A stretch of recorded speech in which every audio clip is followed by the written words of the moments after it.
Hello everybody, welcome back to Sophisticakes by Mary. So Christmas, as we know, is upon us, so I thought I'd go ahead and make this Christmas candle display centerpiece. This display is completely edible besides the flowers and the greenery. And if you'd like to see how I did this, please stick around and we'll get right to it. Also, I should say that the flames are not edible, just in case anybody was wondering. As always, I like to start with my elements that need time to cool or dry. And this cake needed some gold spheres. So I used some candy melts, some red and some sky blue, because I just personally love the color combination of blue and red together. So what I did was I melted those candy melts, and I'm going to go ahead and pour them right into a piping bag. I do add a little bit vegetable oil to thin it out just a little bit and make it a little bit more pourable. Candy melts can end up being pretty thick.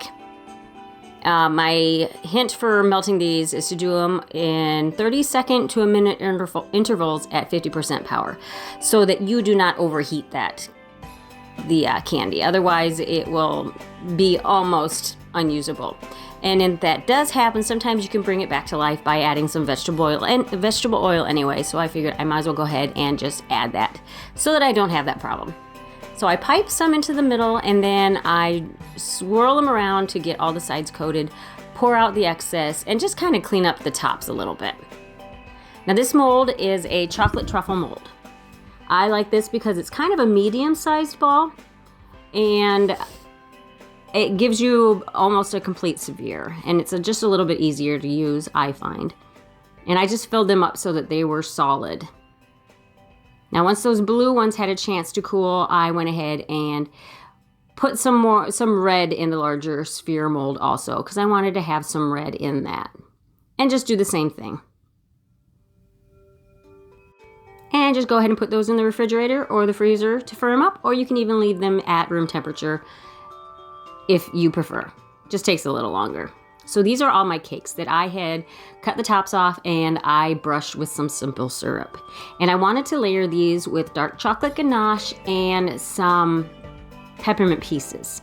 So it's dark chocolate mint ganache with peppermint pieces. I thought that was kind of a little bit more festive, a little bit more holiday season, and I did the same flavor throughout all of them. And the cake is just a white almond with a little bit of almond and some vanilla. Now that chocolate ganache is going to work really well as a dam as it is, as long as you go ahead and put them in the refrigerator or freezer to firm up. Now these little ones can be a little bit more fidgety, a little bit more fiddly to work with. So I will show you how I deal with that after they have set up in the freezer and before I do the crumb coat on them. And once they have firmed up so that they're a little bit more easy to work with, I go ahead and put a layer of crumb coat of the dark chocolate mint ganache on the outside. To get the mint, I just add a little bit of mint extract to your dark chocolate ganache. Now this is just a thin coat to hold in those crumbs, and ganache is great for helping your cake hold its shape. Now for these taller, skinnier ones, I go ahead and put a skewer right down the middle. Now I will be removing those after I have let them set in the refrigerator or the freezer long enough to firm up. And then once your first coat, your crumb coat, is firmed up, I went in with most of these. I did a sky blue buttercream and just piped it on, and use your leveler to smooth out those sides. Now, each of these candles, I wanted to have them be a little bit different, but to tie all together. And for this one, I did something out of the ordinary. This is not what I normally do. I did not set it in the refrigerator or the freezer to firm up first. I wanted to go ahead and get those sugar crystals. These are sky blue, baby blue sugar crystals on the outside while it was still tacky. You can go ahead and set it in your refrigerator to firm up, and then just kind of brush it with a little bit of I would say water probably would work the best, but sometimes it kind of makes it clumpy, and I didn't want it to do that. And then for this little red one, I am just doing the same thing, just piped it on, and then I'm smoothing it out. And then I'm going to add just a little bit of sugar crystals to the bottom of this one. Now in the end, you didn't really see the sugar crystals on the bottom because of the design elements that I put around the candles, but that's okay. You see how I did anyway. And once your chocolate has set, you can go ahead and pop them right out of that mold. Now I'm gonna dust them with some pearl luster dust. I just use a fluffy brush and go ahead and just brush around the outside edge, or the outside of them, and it sticks pretty well.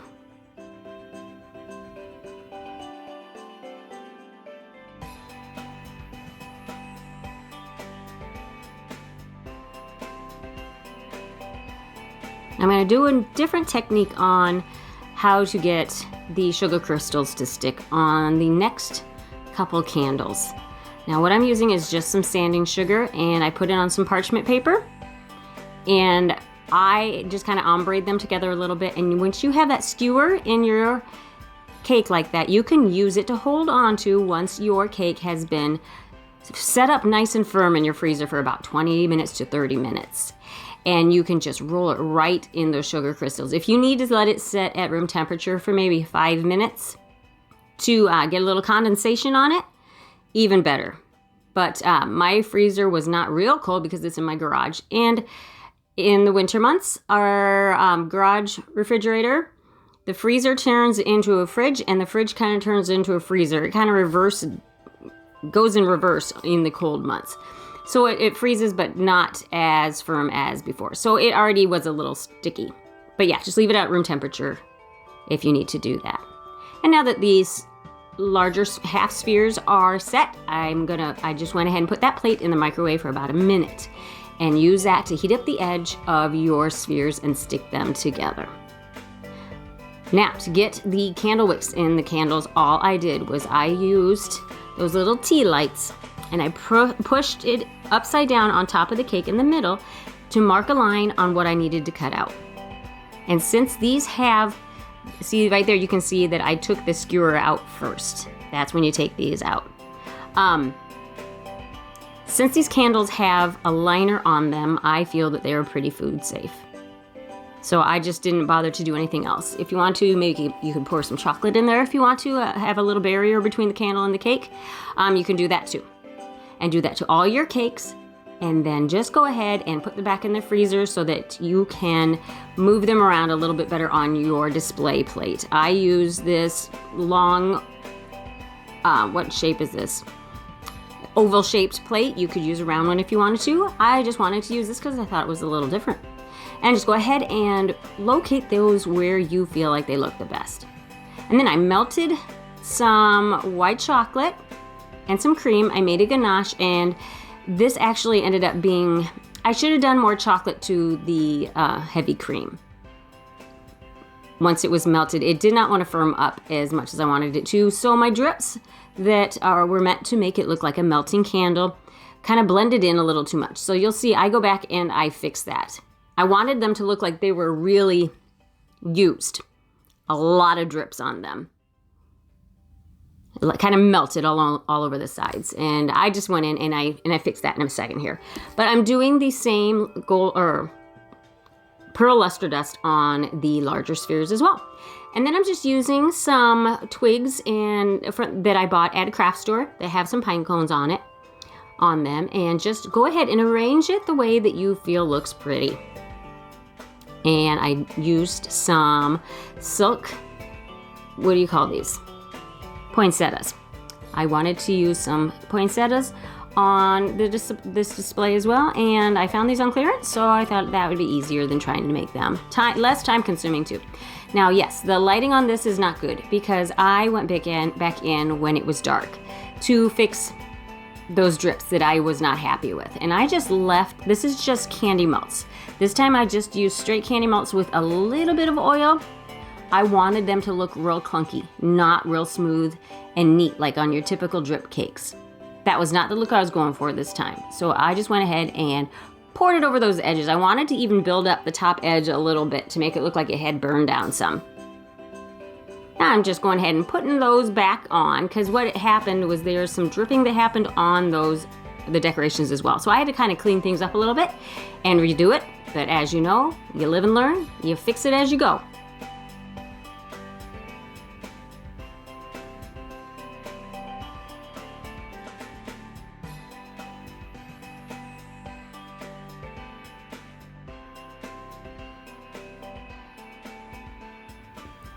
And I don't know about you, but I think this is just really pretty.